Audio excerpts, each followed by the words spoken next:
to be here today. I'm Rosemary Gill, President and CEO of the Zeiterion. A special thanks to Ed Wozniewicz, maybe I did that right, Ed, from the Eastern Massachusetts chapter of the American Theater Organ Society. So special to hear our mighty Wurlitzer organ played so beautifully this morning, if you heard that. And thank you to those who are sharing the stage with me today, Mayor Jon Mitchell, Representative Tony Cabral, and Zeiterion Board Vice Chair Joe Nauman. The pandemic closed our doors for nearly 2 years. We deeply appreciate all the assistance and leadership from Mayor Mitchell, the City of New Bedford, and the New Bedford City Council. We also want to thank Senator Montigny, who couldn't be here today, Representative Cabral, and our state legislators for all of their support. We received significant and meaningful relief from federal funding, like the Shuttered Venues Operators Grant, as well as funding from the American Rescue Plan Act.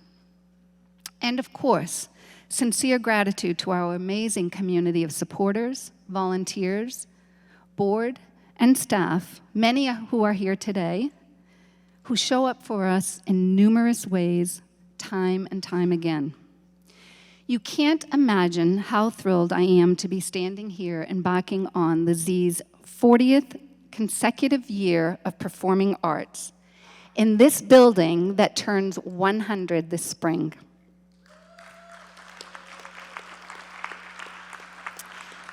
As you know, this building has a rich history. 100 years ago, the Zeitz brothers envisioned a magnificent new theater for New Bedford. It was the last of 17 theaters that once entertained downtown. And it's the last in operation today. Thanks to John Bullard, Sarah Delano. John, I know you're in the house. I see you there. Sarah Delano and other visionaries who recognized the historic, economic, and cultural value of a theater and saved it from the wrecking ball in the early 1980s. The Pendler brothers of Paragon Travel generously donated the theater to the Waterfront Historic Area League, known as WHALE, and then WHALE turned it over to the City of New Bedford. The nonprofit organization Zeiterion Theater, Inc. was created to maintain the building and bring it back to life.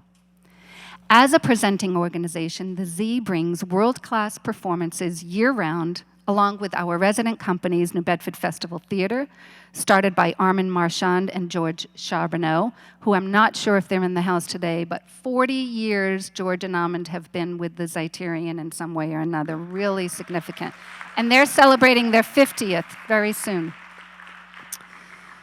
And now they're along with Wendy Hall, who's here today, and New Bedford Symphony Orchestra under the leadership of Dave Prentice, also here today. We also offer educational programs that engage nearly 20,000 local students to support learning in the classroom, and free community events to deepen audience connection to performance on our stage. To increase access to the arts, we distribute thousands of free or low-cost tickets through collaborations with community partners and Mass Cultural Council's Card to Culture program. We are proud of the work that we do. As the pandemic taught us, we need to continually evolve. We want to be a community living room and authentically serve New Bedford. To do this, we need to expand our vision and our spaces.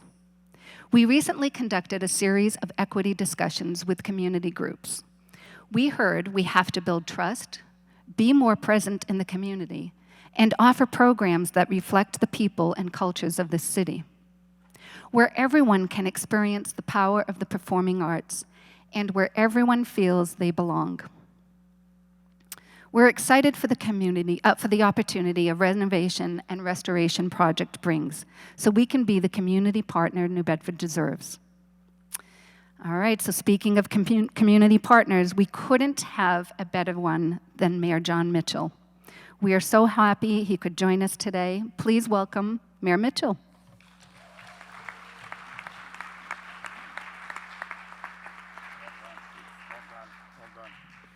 All right, thank you, Rosemary. All right, so First off, I just want to assure you that I am exceedingly overdressed for the rest of my events this morning. So it was a tough sartorial balance to strike. I'm without coat and very self-conscious around Tony Cabral this morning, who's dressed impeccably. So I want to say a few things to you this morning. So welcome. Great to see everybody out on a late summer's Saturday morning, a really glorious one out there for something that's really important.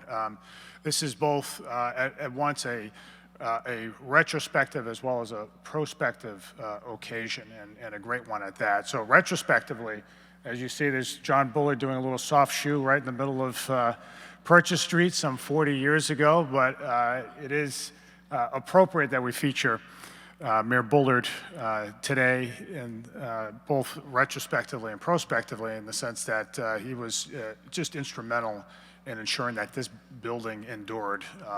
This was these big historic preservation successes don't happen automatically. They take a lot of work by a lot of people, a great devotion of time, talent, and treasure, and but they have to be led. And before he was mayor, while he was mayor, John did that. And so Mayor Bullard, as much as I'd like to rib you in public about all manner of things, really, it is on this occasion, the 40th anniversary of the opening of the Z, appropriate to give you a big round of applause, you and the entire team back in the 1980s.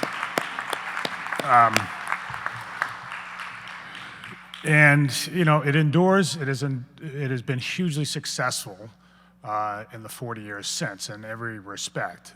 It has brought sheer joy to probably millions of those who have attended events. I mean, you guys have probably run the numbers, Rosemary, but just you've made memories here in countless ways over many, many shows over many, many years. It's been a great economic multiplier for the city. When everybody, I suspect here, has at times tried to go out to eat beforehand, the traditional dinner and theater arrangement, and have had to wait in line or not get into restaurants at all because so many people who attend these events go out and they spend money in the downtown and in other ways. The events, the Z and its partners, the Bedford Festival Theater and the Symphony, have contributed immensely to educational enrichment of Greater New Bedford's youth over the years. All the programming, all the services that are extended to students have allowed many of our students to have experiences, to have enrichment in ways that others, their counterparts in other places haven't. Everybody, I suspect, in America wishes they had a Z for their kids nearby. And the last thing is having a performing arts center that brings in first-rate shows elevates the stature of the city.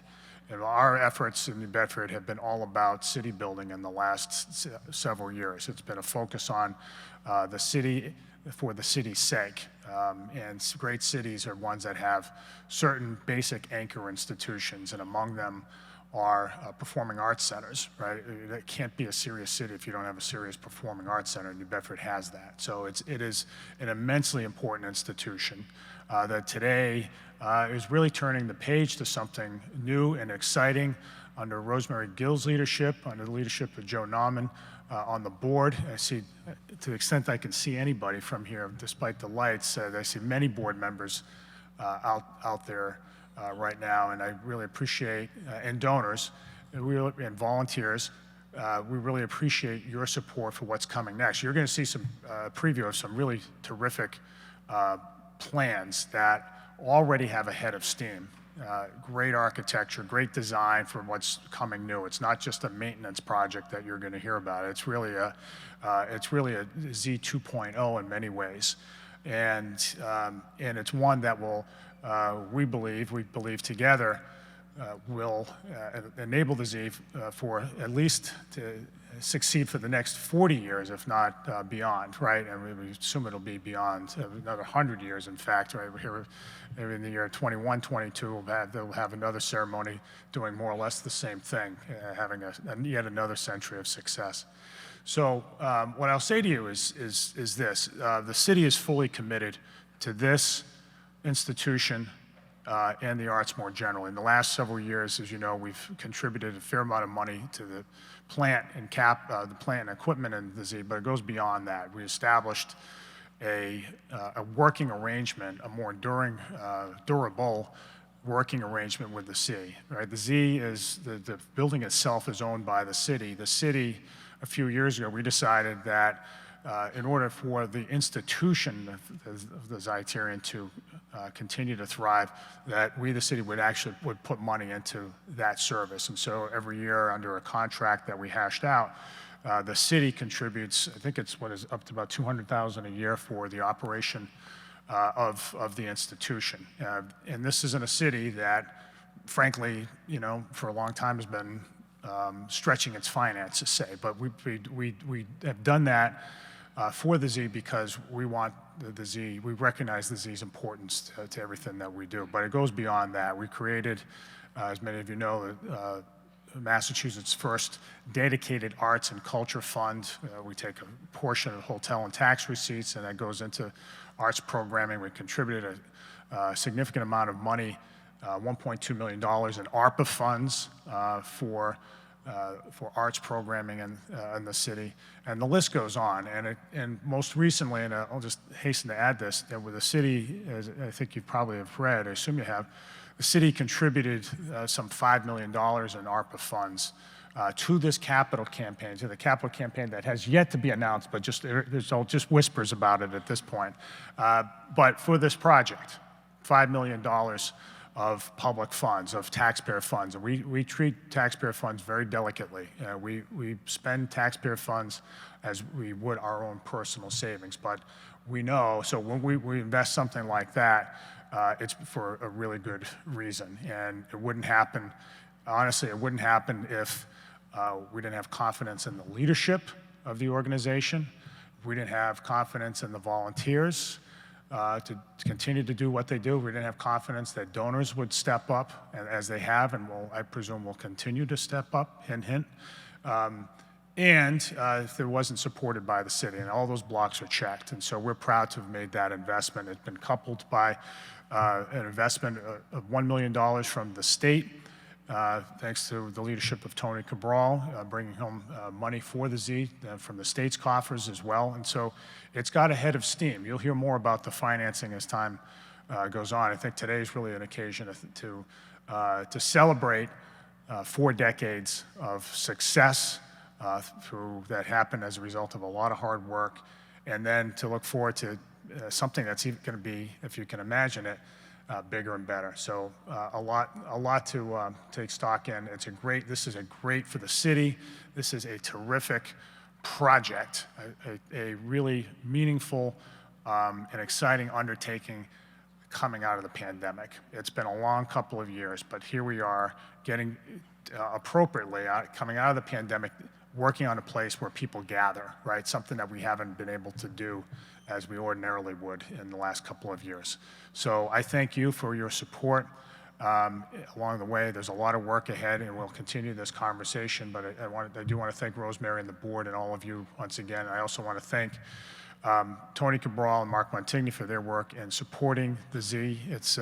Tony has been dogged on Beacon Hill in chasing down money for this institution, and this spring he succeeded in securing $1 million for the organization. So with that in mind, it's my pleasure and honor to introduce my good friend, Tony Cabral. Tony.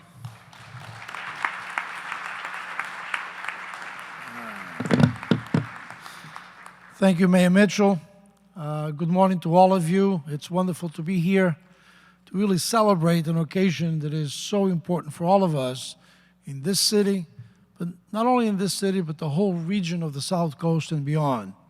This is really the epicenter of culture and performing arts in the South Coast, and in particular in the city. I want to give a big thank you, and I think all of us should give a big thank you to former Mayor John Bullard for his vision, for his commitment, and for making sure that the city would also get involved and make this place the place that we would enjoy for generations to come.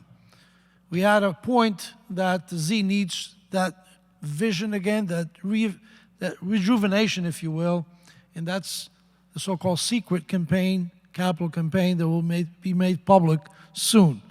And we all committed to that. And I know all of you here and those who are not able to make it are committed. This is really a great institution which houses not only the Z, but also the New Bedford Festival Theater. We all know in the summer, late summer, not late, I shouldn't say late summer, late July, this place comes alive as well with the New Bedford Festival Theater, all the beautiful musicals that they bring and they have brought over the years, the New Bedford Symphony Orchestra, obviously. So when you put all these pieces together, this is really the place that brings the city alive when it comes to culture, when it comes to arts and performing arts. And you can sense whenever there's an activity going here at the Z, not only the downtown area, but the whole city really comes alive. It's exciting, and really has a tremendous impact beyond that. In terms of, we have talked about, previous speakers, Rosemary and the mayor talked about the education component that goes on year-round with our school kids and our kids in the New Bedford Public Schools and beyond as well. That is tremendous. That is the kind of investment that we need to continue to do, and the Z is at the forefront of that investment with all our children in our schools in New Bedford and surrounding communities. And that is work that will pay off.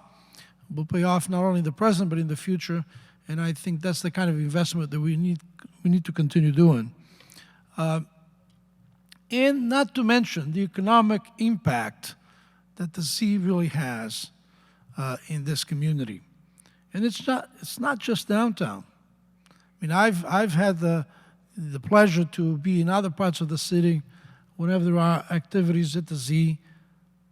The restaurants are full, not just downtown, throughout the city. You see many people either before or after the event here, they move on, they go to various places, and that kind of really economic impact is tremendous. It really is. You can ask anybody in the city, any small business in the city that runs either a small shop or a small restaurant. If you talk to them, they will tell you how important it is. Every time the Z is full, they are full as well. And I think that's really important for the small business in this community that rely on foot traffic, rely on activities in order to also fill their seats and their tables. So I think that in itself. In terms of the future going forward, I mean, 40 years of activities, 40th anniversary, it's something to celebrate, but we have more work to do. Over the years, I can tell you, in terms of the operational costs, we've been successful in earmarking in the state budget. The amount varies from year to year, but I would say it's been several $1 million over the last 10, 15, 20 years. And now we are committed when it comes to the capital campaign that's going to be launched by the Z to make this place not only beautiful, make it really into the next few generations that we all have enjoyed in the last 40 years. We have already, the state has committed, not only committed, actually transferred the money, okay? $1 million for the capital plan. That money has actually been given and transferred to the capital campaign fund of the Z, $1 million. And that's the beginning of what we believe, or at least I believe, should be the state match for the city commitment. And the city ought to be congratulated, and Mayor Mitchell ought to be thanked for really committing $5 million of the ARPA money. And, oh, he left already? Oh, okay. But we can thank him anyway.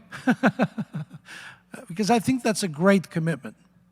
Not only the commitment there was back when former Mayor Bullard, that was a great commitment as well. And here it is, again, the city putting up a chunk of money that is really a key amount to really begin this capital campaign. So what I can tell you, we are working very hard at the state level, not only to get, well, we already got the million, but to try to see if we can match the city as well. So we have some work to do on that, but we are working on it. I think we're going to, at least I'm always a very optimistic person. I think we can succeed on that as long as we have the right folks and we are talking to the right people and we are pressing the right buttons. I think that should happen. So the work is not done, but we'll continue to do it. So again, thank you very much, Mayor Bullard. Thanks very much for your, I mean, it is a great picture. I saw that in the newspaper and on Facebook, actually, on Facebook. You looked quite, you know, pretty sharp there, pretty sharp. Not that you don't look sharp now, you know, you look sharp. That's really an amazing, it's a great photo, it really is. And, but anyway, my role now is, I did bring a little citation from the House to celebrate this occasion. I'm going, as I introduce Joe, I think I can, that's the right time to do it, right? Here we go. Thank you, Tony. As you know, Joe is the Vice Chair of the Board of Directors, and a big thank you also to the Board of Directors. It is not paid, it is a volunteer position, so their time and their commitment is really important for the success of the Z as well over the years. So we want to thank all of those who have served and are presently serving in the Board of Directors. Thank you very much. Here we go. Yeah, you can give a nice round for the Board of Directors, yes.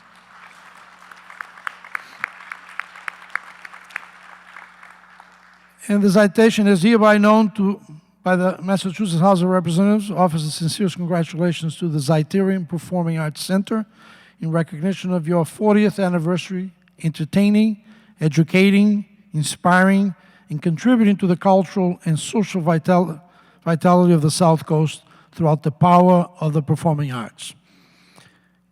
The entire membership offers its best wishes and, of course, great future endeavors.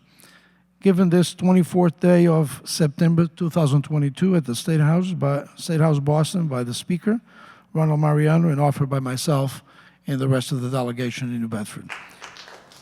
Thank you.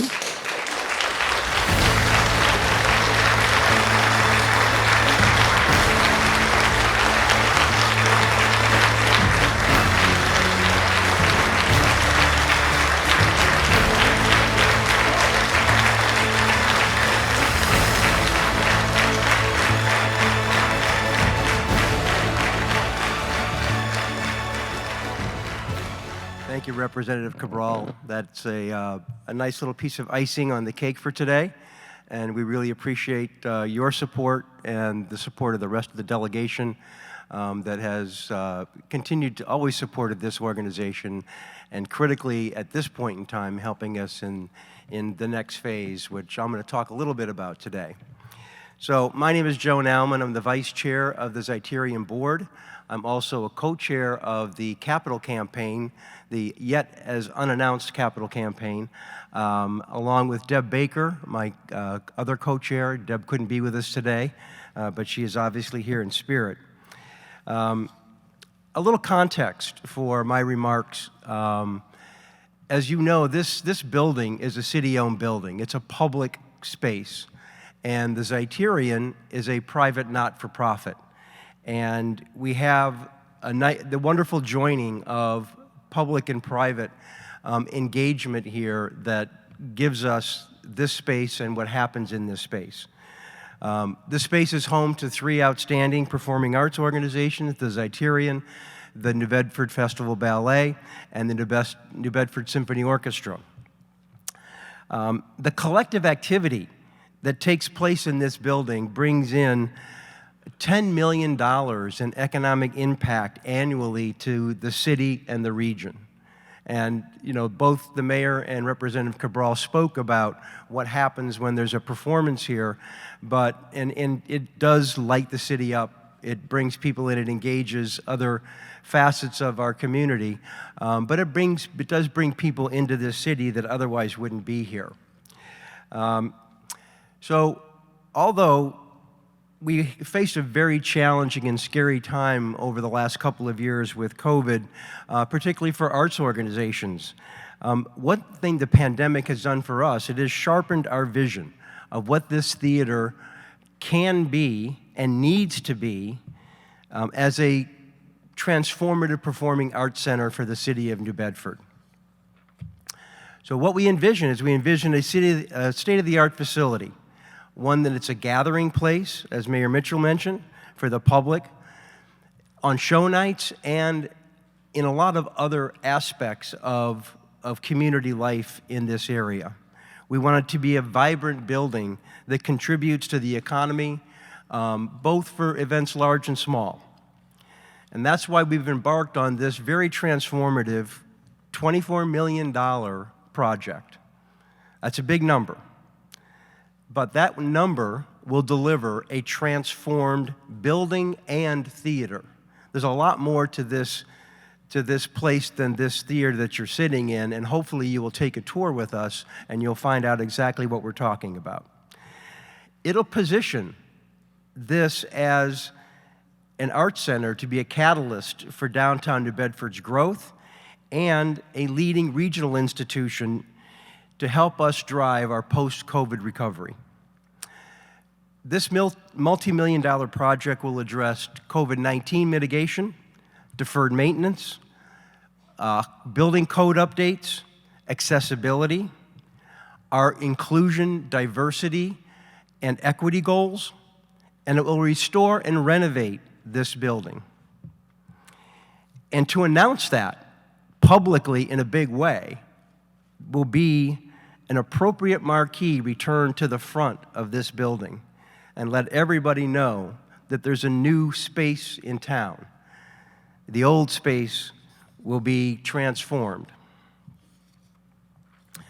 The improvement project itself will create 389 construction jobs. I always like it when they have uneven numbers.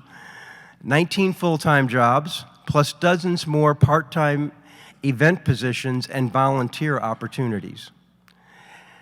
The new space provides more opportunity for partnership with local arts and social services organizations, as well as stronger relationships with schools and colleges. This will create an opportunity, the new spaces that we're going to create here will create an opportunity for this to truly be a community hub for performances, for education, for community outreach, for community organizations, and even for business meetings to take place in this building. While we matter to the region, we're a vital, vital organization for this city. And that's why Mayor Mitchell and his administration, as he mentioned, invested $5 million of the ARPA money that came to the city towards this renovation project. The leveraging of that investment, this nonprofit will secure the remaining funds through a series of different channels. We've been very successful on the philanthropic front. We, as Representative Cabral has helped us at the State House in securing additional state funding, and we will be securing both federal and state tax credits to round out our the funding tranche that needs to happen in order to make this happen. You know, nothing like this, a project this big can't happen from one single source, and we have to draw on every source available, and we've been very fortunate to have people from every different facet of the funding come forward and get engaged and commit to this project. So right now, we are at about 2/3 of the funds needed to make this happen, which is a very wonderful place to be.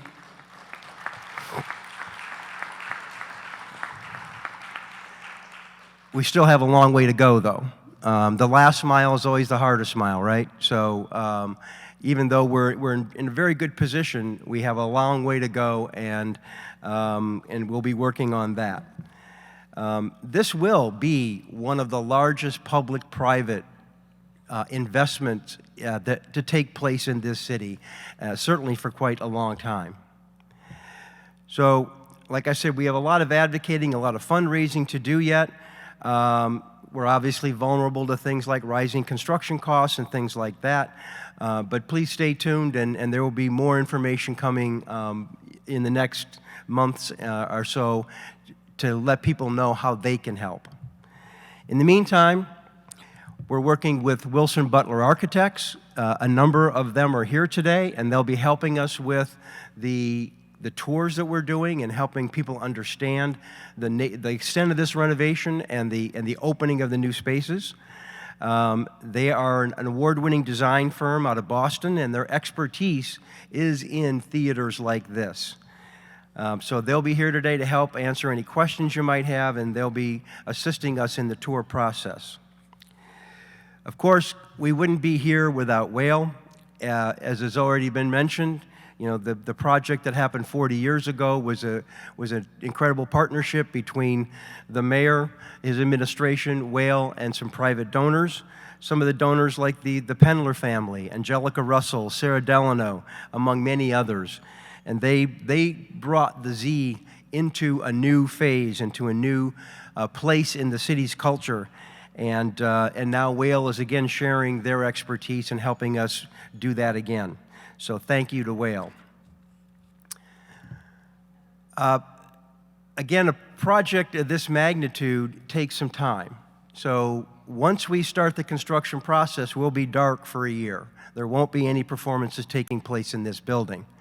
But the Zeiterion, the Festival Theater, and the Symphony will all start doing programming at other venues off-site. So the show will go on while this theater is being renovated. It'll just be a little bit different in a little bit different places. And then we'll reconvene here again, hopefully in the fall of 2024, when this facility is, the construction is complete. So this is a special place, obviously. We are dedicated to ensuring that the South Coast has access to the Zeiterion and all it has to offer for the next generations to come. And to document this, we thought it was appropriate to maybe create a lasting image or some lasting imagery to help document where we are today and where we're going. And we worked with Kevin Kirshner and Big Ocean Media to create a short film. The film is called The Zeiterion, a Complex Magic Machine, appropriately named. You may recognize some of the faces in the film. Several of them are here today. And we thank you all to them for participating. And now let's roll it.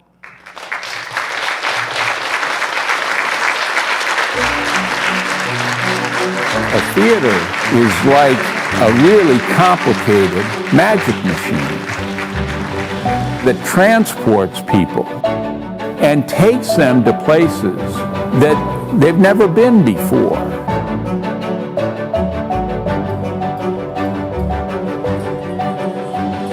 In the heart of New Bedford, the historic Zeiterion Theater has been captivating crowds for over a century, with shows for everyone.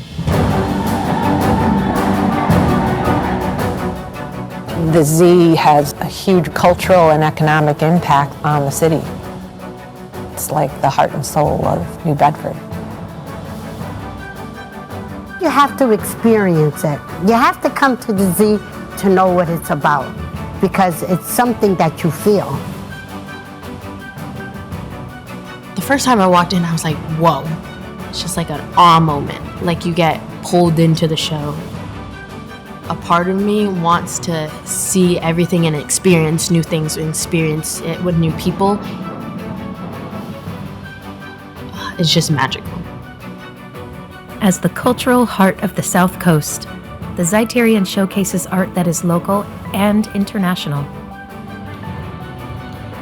New Bedford became famous because of global connections, because of the railing industry and then the textile industry. Its heritage, its culture has always been very eclectic and very international in scope, and the Z keeps that alive. Every Zeiterion show pulls in a different mix of fans, serving as a vital gathering place for the whole community, a role it has been playing since the 1920s.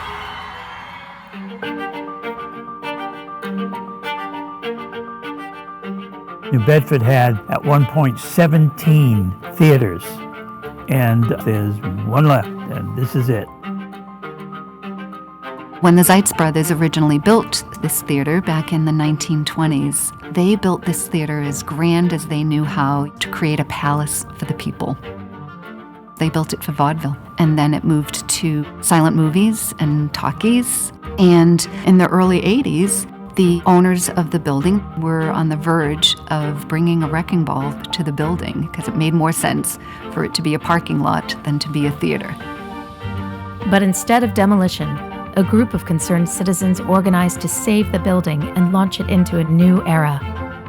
It was more than just it's a historic building. This was a chance to bring performing arts, to breathe life into downtown, and what that could mean. The visionaries at that time saw what a performing arts center can do for a city and knew that a performing arts center can lift a city in every way possible. They recognized that it couldn't be lost. We can't lose it. And they brought it back to life.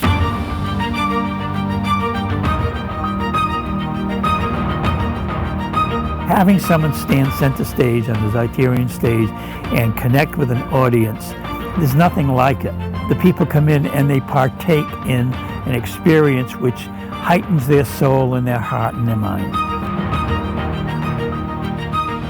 There's an intimacy here that you feel when you're sitting in these seats. The citizens in New Bedford are getting a very wide range of really good quality entertainment brought to them.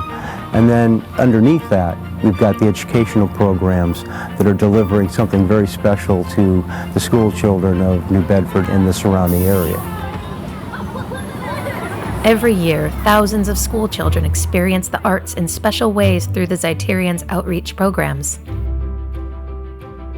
Our educational programs go beyond these four walls. Our educational programs allow us to bring artists into the community and into the schools and expose teachers and children to that high level of commitment and dedication that being an artist requires, and tying it into their curriculum.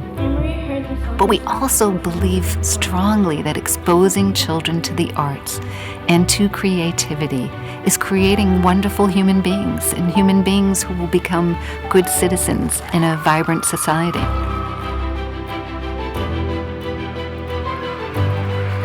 Making sure that they have the exposure and the opportunity to participate in art, in music, in dance means that there are no boundaries on what our students are able to achieve because of what the Zeiterion Theater has done over these last several years.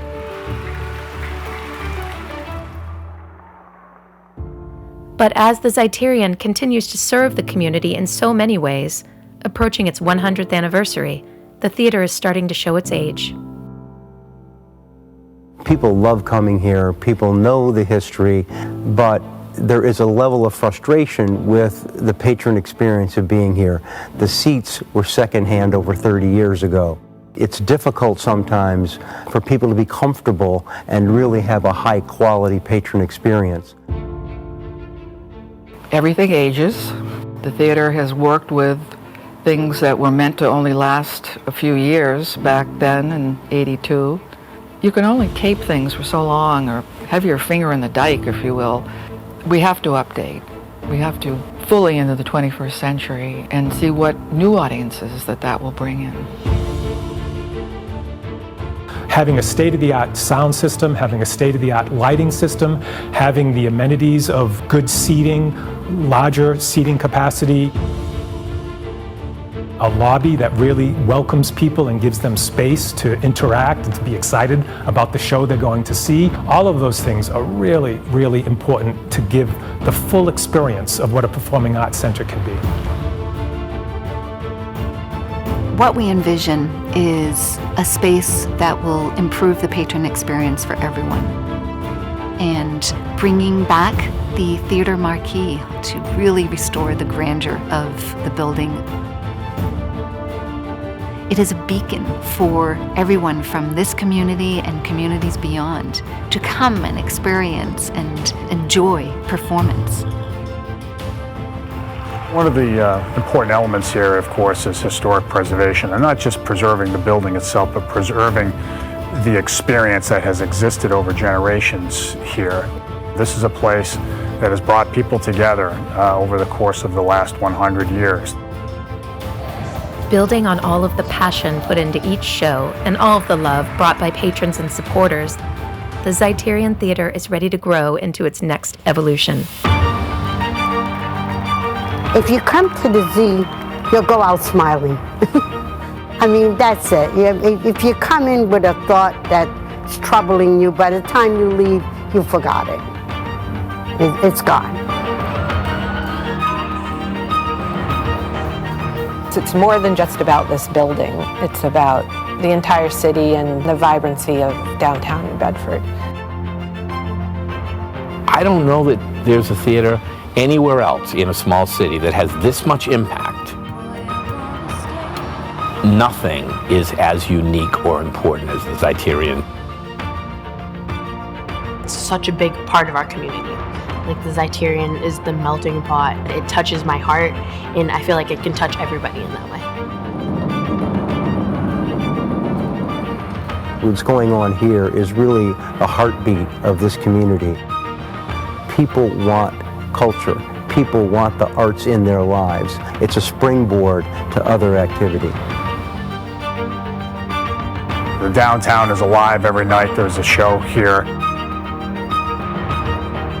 We have to care for it, we have to cultivate it, we have to do all in our power to allow it to spread its wings. The finest musicians and artists from around the world perform on our stage. The building needs to match the quality that's on the stage.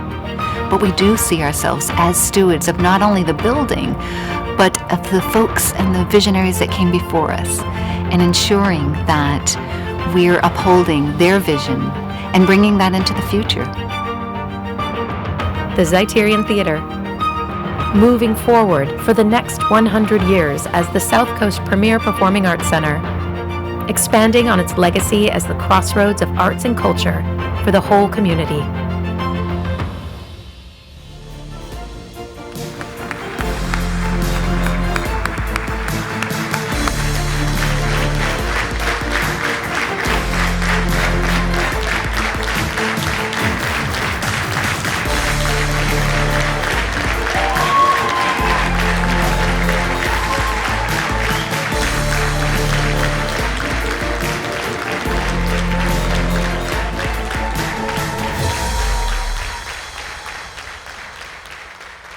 I have seen that film probably 50 times, and it still gives me goosebumps, honestly. It's just fantastic, and I thank everyone who contributed to that.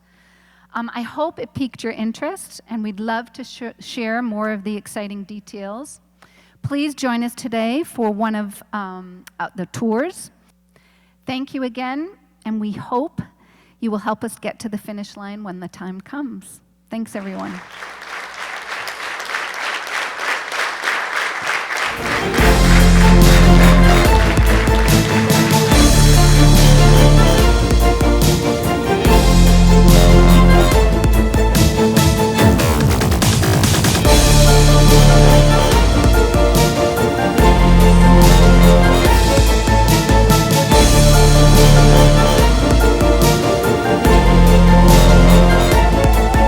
We're in the green room area, which on the one hand,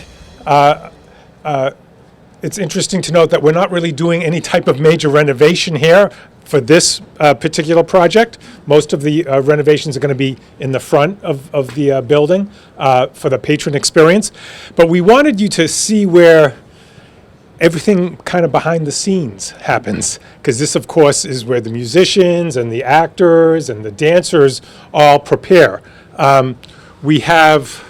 You passed one dressing room to your left there. There's another dressing room around the corner, and then there's a smaller dressing room behind that. And so this is where all the artists spread out and get dressed, obviously get changed, and prepare everything for that. Rob, do you have anything that you wanted to add? Yeah. Have I introduced Rob to everybody? Rob is the architect from Wilson Butler. So I will say, he's the brains of the operation. During this tour, if anybody has any questions, don't hesitate to go ahead and ask. I will say, even though we're not doing a lot behind the scenes, we will be doing a new orchestra pit, and so there will be some space out here. We'll talk about more of the modifications that are happening in the theater itself, but the pit itself, we will be digging down a little bit further, creating a little bit more storage, and we'll have a pit lift as well. So we'll have different kind of positions for either the musicians as well as stage extensions as well. Like we can just automatically change with the lift. Are there any plans in the works to make this space for the actors and performers better? Yeah, so, with a limited budget, we did look out early on, maybe in the future, there is potential. There was even talk about whether we do stage. Obviously, the biggest, restraint to getting bigger is the street right behind us. And so that's the big difference.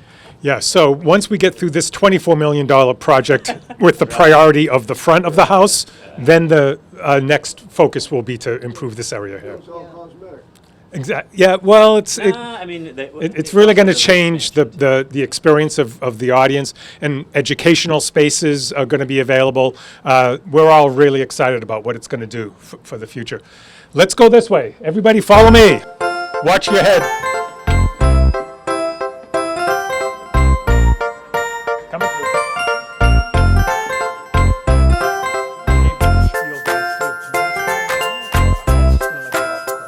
My name is Wendy Hall. I am the executive producer for New Bedford Festival Theater.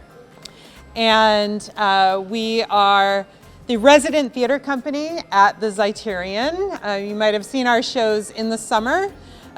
We just finished Beauty and the Beast. And so this is backstage. Yes? I think everybody else has to have a performance first. So I just need a little bit of some room to come through here. Thank you. It's going to get a little loud. I apologize. I think the mic is for television. Yeah, for the television. Yeah. Mm-hmm. So if you're experienced with theater, this is called stage right. So when you look out into the house, it's stage right and stage left. The interesting thing about the Zeiterion is that stage right is fairly deep, as you can tell, and then when you go across the stage, stage left will be pretty shallow.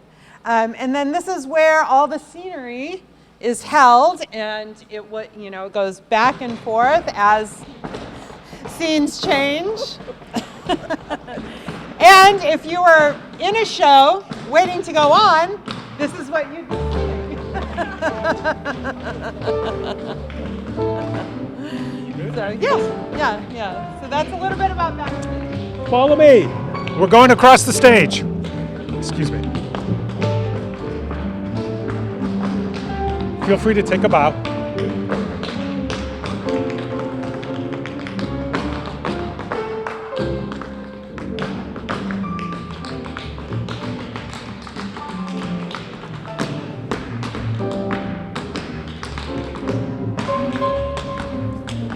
You don't normally get to see a performance from this perspective, do you? Kind of cool, huh?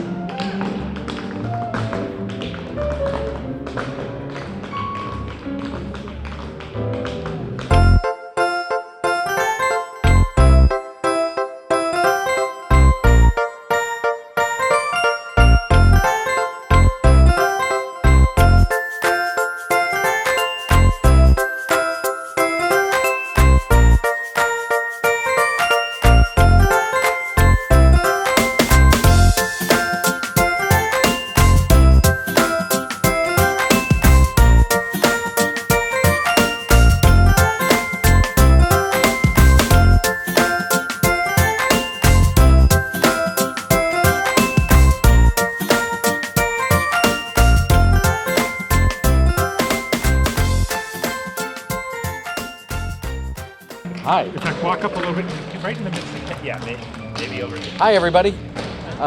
Stages consultants, we're doing the theater planning and the acoustics design, as well as new AV systems. So we'll be replacing all the seats in the theater, brand new stage lighting system, state of the art. I'm sorry, it's the tap dancing. We're going to do new stage lighting system, all new LED stage lights, a new audio-video system with projection. As closer to them so they can hear. I'll come over here.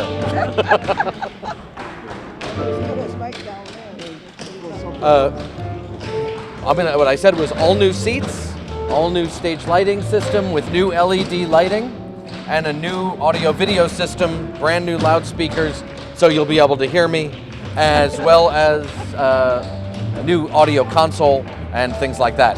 Some upgrades to the stage rigging system be happening as part of the project, and we'll go head out there. So and you guys have a good day. Yeah. If you have any questions, happy to answer them. Or Jason, who you can still see. Hi, I'm Jason Choquette, the Director of Facilities and Production at the Z. And I'm looking forward to upgrading our sound system, our lighting system, because that's the one thing in this building that we don't have. We have a system that was put in the 80s, which was good for back then, but for the newer age shows coming in, it just doesn't have the punch and the clarity of what we need for the shows coming forward.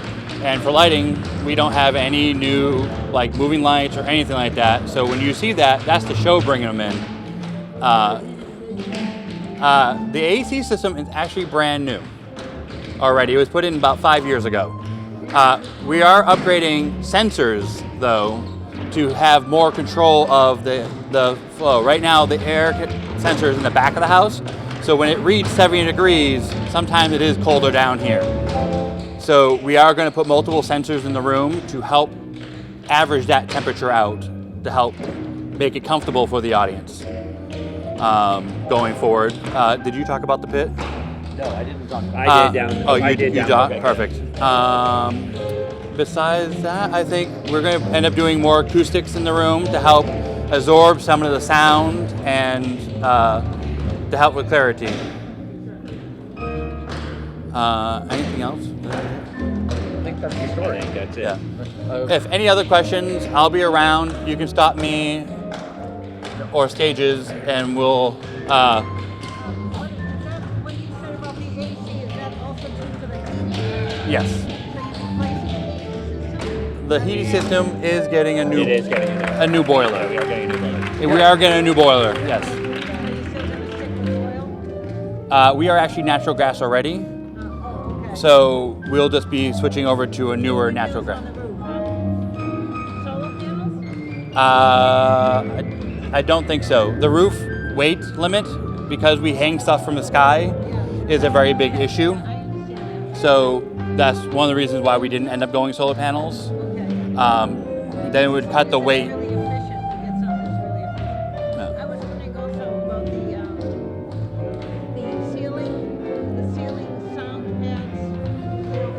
We are going to be the ceiling sound pan. We still will. Yeah. And we do that for the symphony. The symphony has them stored off-site, and we bring them in. No, because of the show's sizes coming in, we just don't have the room on stage to fit them up there for those other shows. We have done shows in the past where the panels have been up, but straight up and flown up, but then we lose line sets, that the pipes that come in and out, we lose certain line sets while those are there. So for the bigger shows like musicals, they would be in the way. So I think for now we'll still be doing loading them in, loading them out every time.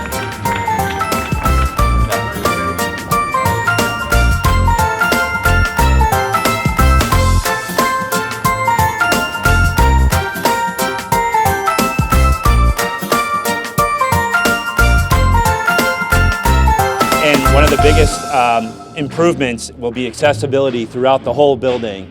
And so in the theater itself, there'll be a new accessible ramp basically on the north side of the theater, which you know we can bring passengers in a wheelchair all the way down to the front of the stage. And just so everyone knows, the whole floor of the theater will be completely re-raked. So, you know, sight lines will be completely changed and better, because right now the rake of the theater is very steep, as everyone knows, so that will be completely redone. And that's probably going to be the biggest change in the theater itself, other than, you know, the restoration of the walls and the ceiling as well. And then lighting will be a big upgrade as well, architectural lighting. Right now the light levels are pretty low, so all of that will be upgraded as well. Relamping of the chandelier, and then just an interesting tidbit was during some of the studying of the painting in the theater. The main dome, which today is gold, was originally aluminum leaf, and so we're going to be restoring that back to its original aluminum leaf. So, as you can see, this is the kind of the updated rendering here. There'll be new carpets, new seats, and so this is kind of really bringing this back to life.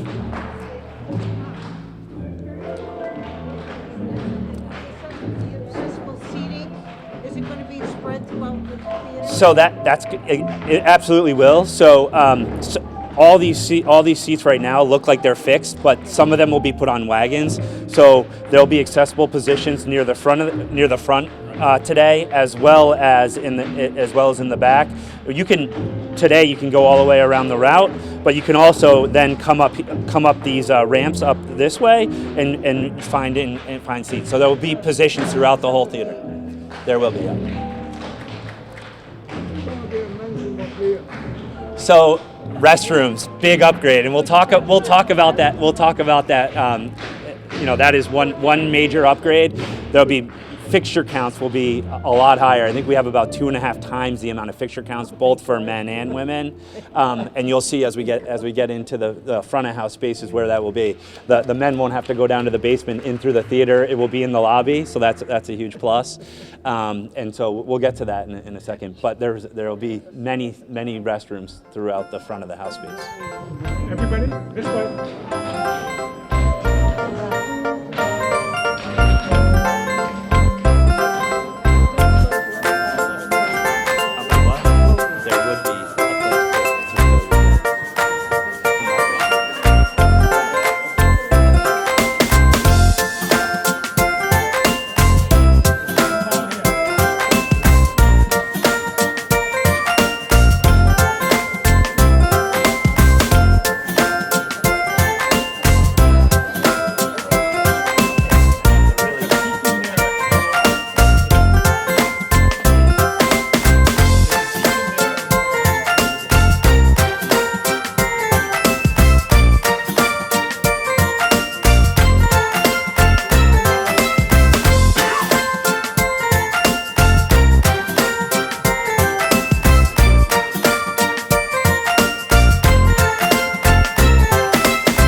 So right now you're currently in the basement of the Z in the front of house space, and we're excited by this new use of the space, which we're deeming the Speakeasy Club.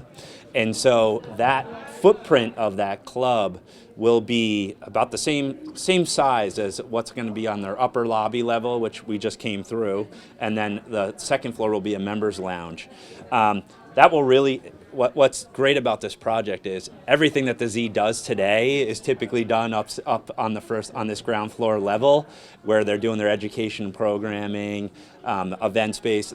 That one room is doing a lot. So basically what we did was we just expanded that program to happen on the basement, the second floor, as well the first floor, the second floor, and then the third floor will be an education studio that we're going to show you as well. So I think that's going to be the biggest change, and give the Z really expansion of their programs and things that they can do.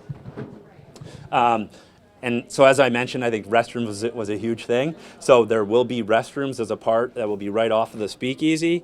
And so there'll be brand new restrooms that are down here. But on the main level, there'll be restrooms for both men and women. And that's going to be where the main rooms are that'll serve the theater itself. But this is nice because it's an overflow space too, that when there's a performance going on, that patrons can also come down to the Speakeasy as well and use some of the restrooms.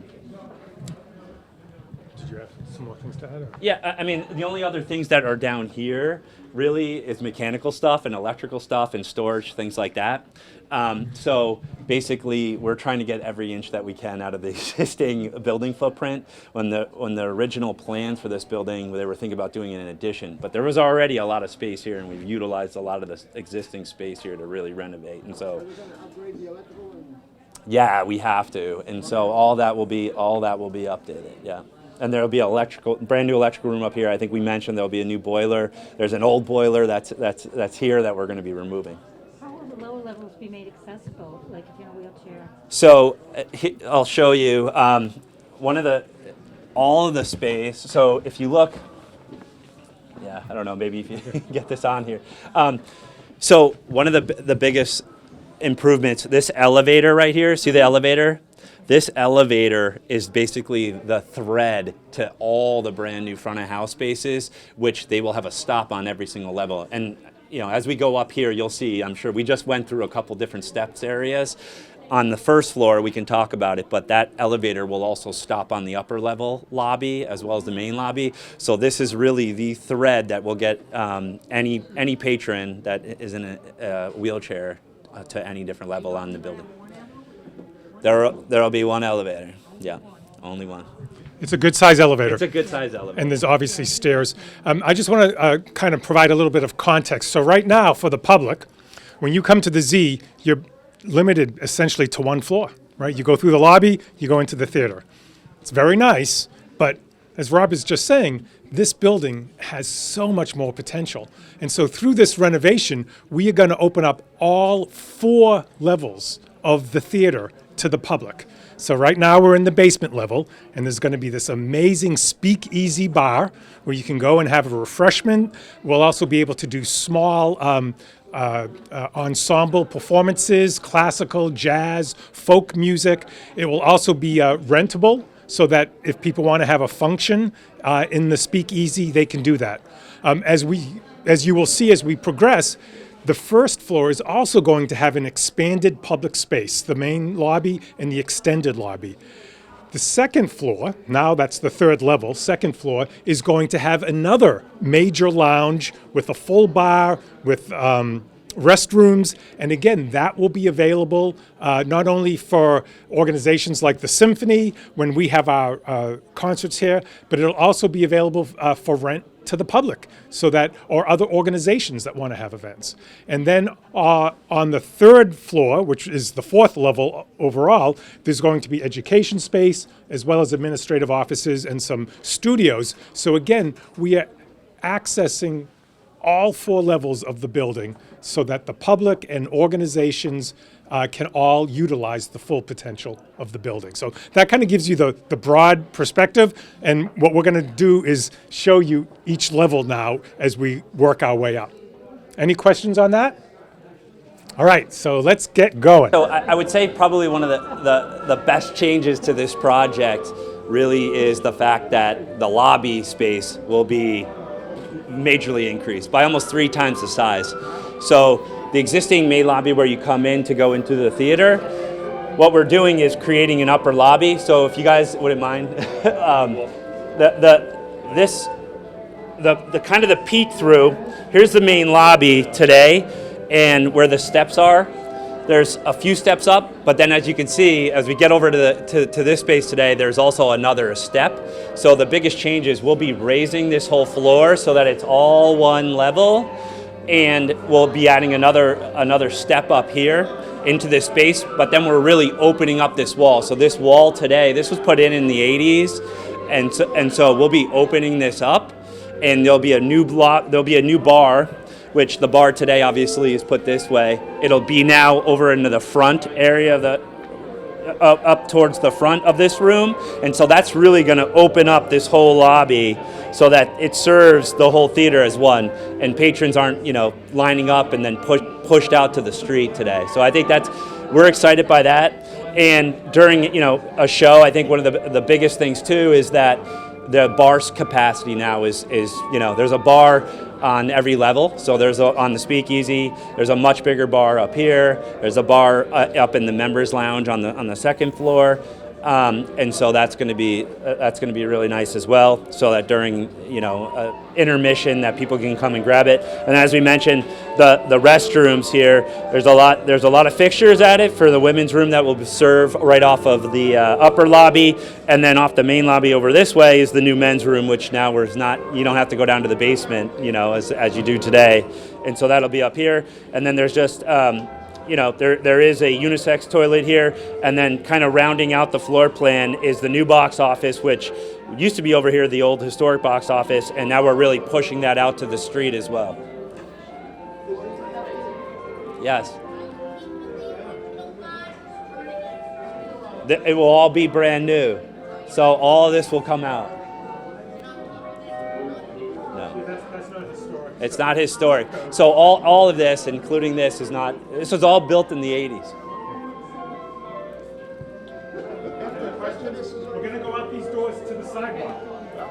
What? When are you going to break ground? It's a good question. Huh? In the summer. Next summer is the summer. goal. Still things have to work out. Yeah. Yeah, because they can't do it now. We have tickets. They can't do it now. We have tickets through the winter. All right, go ahead. All right. So just a little bit about the building facade. As you can see today, there's no marquee that was on the building. I think you've seen a lot of in the historical photos that there was a number that had kind of changed throughout, and so. The plans is that we will have a marquee over the main lobby, but then there will also be a smaller marquee, which dates back to the 30s as well, that will be over the ticket office that's right over here. And so that will have some electronic signage, and then there will also be a nice, a vertical paneled marquee as well with the Z on it. And so, unfortunately, you guys, I don't have the bigger image of this, but this is also, I just wanted to mention the back side of the bar. So the new bar is going to be pushed to this window. As you can see today, a lot of this is just kind of covered up. We're going to be opening that up with windows, and so we'll have some electronic signage as well. So what's nice is this is kind of like the facade for the street action and to really engage the street. So what's interesting, so where we came out over here, even though the doors will be preserved and will remain, those are going to be fixed, and so they'll basically just be windows and be fixed windows. But we will have, we are keeping the door up in the right, on the northern side of that lobby, as well as these doors over here. That will be also accessible. We're gonna, obviously there's a little bit of a step here that goes up, and so we will bring that down so that it's accessible and to bring patrons through the box office.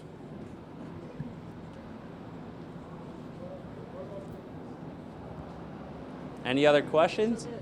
That marquee is basically going to go from that.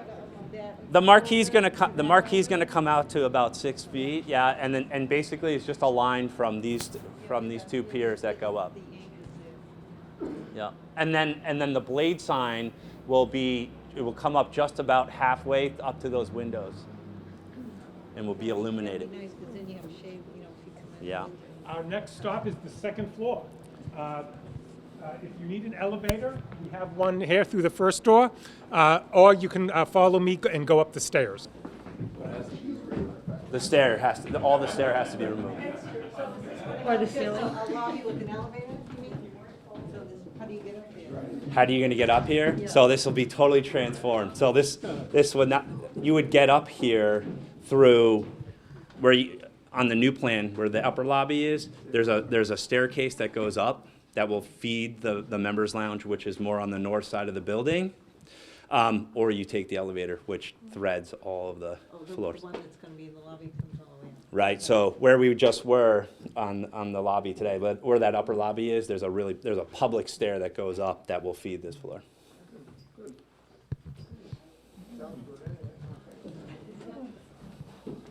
What's going to happen with the chairs? Like, can people buy them by the row? Oh, the old chairs? I don't know. You'll have to ask. Curious. Yeah. There's a metal Z in the stone.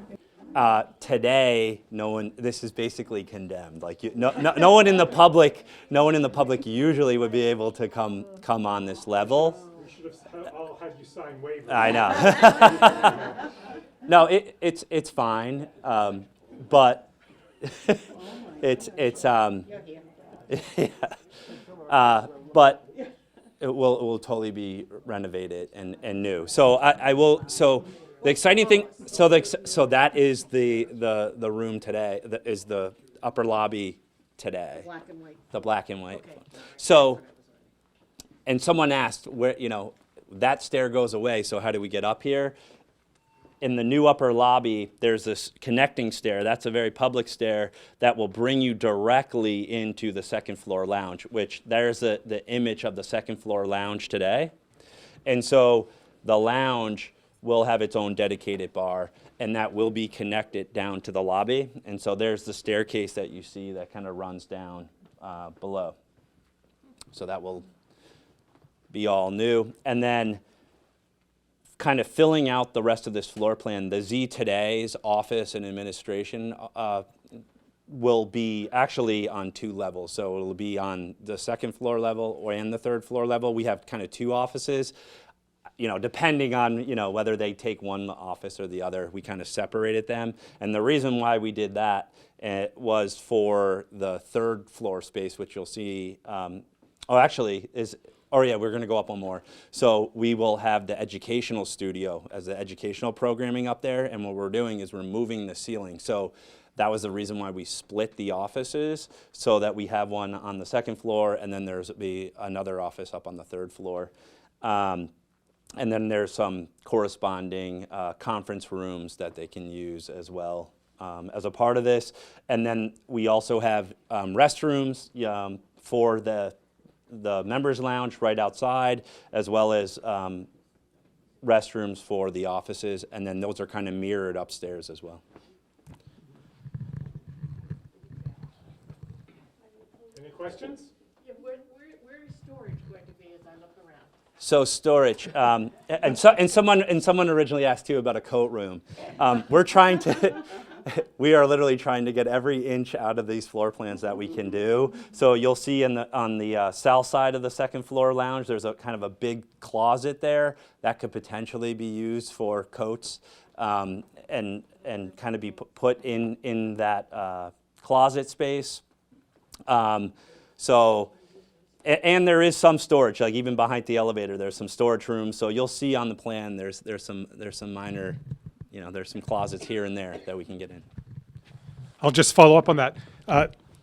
Obviously, all these are music stands that the symphony uses for our 75 musicians. And you see the cases over there, those are our timpani, right? The big drums that we use for the timpani. So as Rob was saying, there are some strategically placed closets and storage rooms. I think, do we have one? The biggest one is in the basement. Yeah, so on the basement level. There's a massive size storage that's down right just south of the speakeasy. It's right there.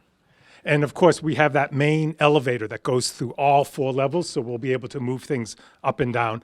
And going back to kind of that big picture context, when we're in the basement, right, we're opening up all 4 levels to the public. So half of this second floor, which is kind of the 3rd level overall, half of it is going to be a whole new lounge with a bar and restrooms and the grand staircase. And the other half that we're in now is going to be the administrative offices, both for the theater, for the Zeiterion Theater, and for New Bedford Festival Theater. So they'll be able to have their area up here.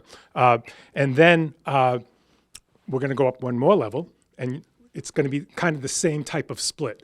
Half of it is going to be the administrative side of things, and the other half is going to be education rooms. So you can kind of see what the vision is. And this really is kind of the genius of Wilson Butler, to take this building, and as Rob said, no inch has gone unscrutinized as to how can we utilize it to bring more impact to the public and to also help the organizations do as much as they can for the community. So we're going to head out this way now and go up to the 3rd floor. Well, we're standing in a piece of history. David is also a lawyer, in that we're standing in the first condominium created in New Bedford by Tom Bucar, who was the lawyer and vice president for Whale, and his picture is with Sarah Delano downstairs. But when Whale got this from the Pendler family at Paragon, this was Paragon's office. And so what had to happen is Tom had to create a condominium so that Paragon and the Pendlers could own this part, which is like a Rubik's Cube. They were down, up, and over, and down, and then the lobby came under, and then the theater. And so this is the first condominium ever created in New Bedford. Thanks, John. I assume everybody knows, but this is John Bullard, former mayor of New Bedford and director of Whale, and the shortest answer as to why this building is still here is John Bullard. So, all right, everybody, follow me.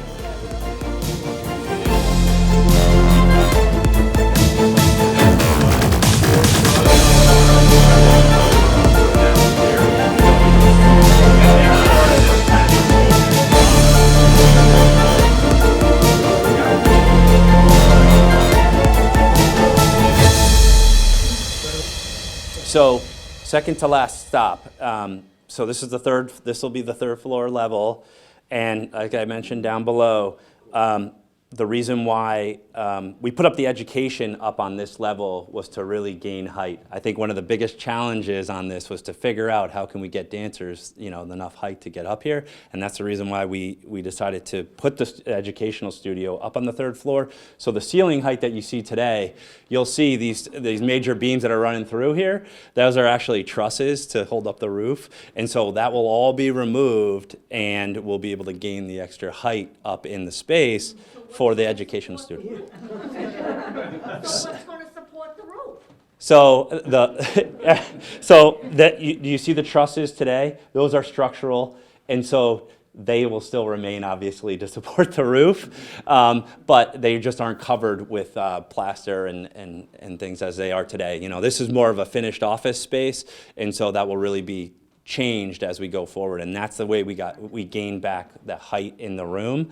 And so coupling the educational studio, that will obviously be the major space in here, but there's also 2 classrooms as well. One particular thing too is that the volunteers now that are here usually are right off the main lobby, and so this space will kind of do double duty. So whether it'll also be a classroom and then will be volunteer space. We're including lockers in this room for volunteers that come to work here. And then there's also another classroom right outside the educational studio as well. So we'll have 3 total spaces, and then on the south side of the plan, as we had mentioned, there'll be the offices. Basically, it's just a kind of a mirror of the second plan, and then there'll be kind of 2 conference rooms that are kind of stacked up on each other as well, and that's it really. And that elevator obviously comes all the way up through the roof. So this elevator will do a lot of work and make all of these spaces accessible. You really should have a second elevator in case the first one breaks down. All right, always going to be opened up, this whole place? This will be all opened up, yep, and will be opened up. Wow. Yes. Can I just add something? Sure. My name is Jon Neiman. I was the building I was the building superintendent here from 1990 till 2018, and all these things were always talked about as like our wish list, which at the time were like pipe dreams. And to actually see it as a reality, that's something that is going to happen. It just makes me so happy. Kind of makes me wish I hadn't retired. But what is your name? Jon Neiman. And yeah. Thanks, John. Okay. So I guess I should add that the reason the building is still not standing and not crumbling was because of all the work that Jon Neiman did as the building superintendent for all those years. All right. Now we're going to go back to the main lobby and just do a little quick wrap up. The stairs are kind of steep. You might have noticed that, so make sure you hold on to the handrail on your way down.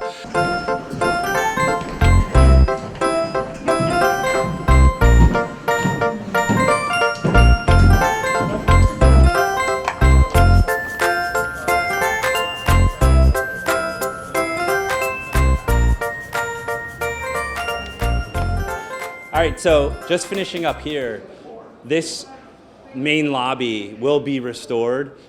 Much like the theater, this is original to the building, and so we'll be restoring the floors and the walls, ceilings. It's in pretty. I would say it's in pretty good shape, regardless. These two, basically, if you look at the bays, these two bays are original. And so you'll see some of the things that I spoke about earlier was the ticket box at office. That will be right where where the stairs were as we went up. That will be the new ticket box office.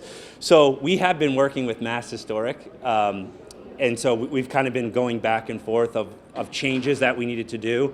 So this is kind of currently under development, and so that was one change that we had because we had an opening that would come directly through here. We actually had to keep these bays, and so there'll now be where I'm basically standing. This will be an opening to go back to the box office, and so this is just an early on schematic view of the box office that will be here, and it will be accessible as street that you can go directly there and get your tickets. What? I keep this? Oh, the marble. Yeah, all the marble will stay. Yeah, everything here is going to stay because it was original. Yeah. Did you have to keep the original?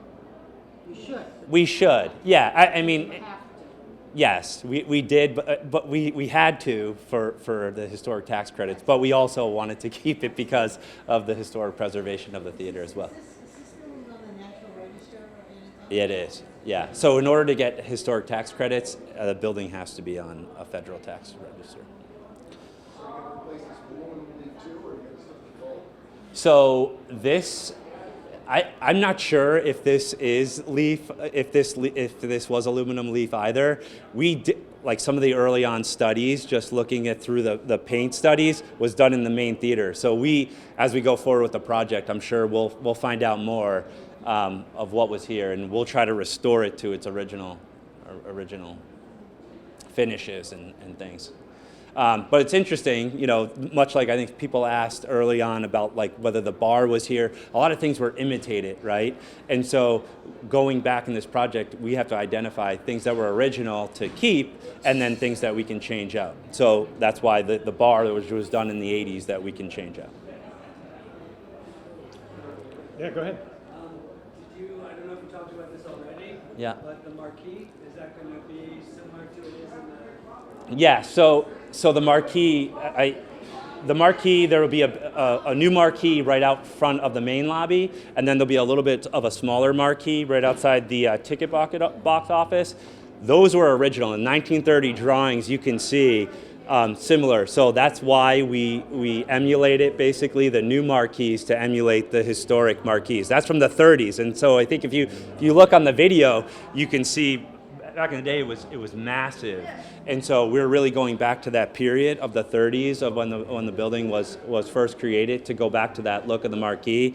And then we do have the vertical blade sign that we're working with that will light up, but it's also some of the design and the etchings of the windows that are right out here. We're trying to pick up on a lot of the same design of that with the vertical marquee as well.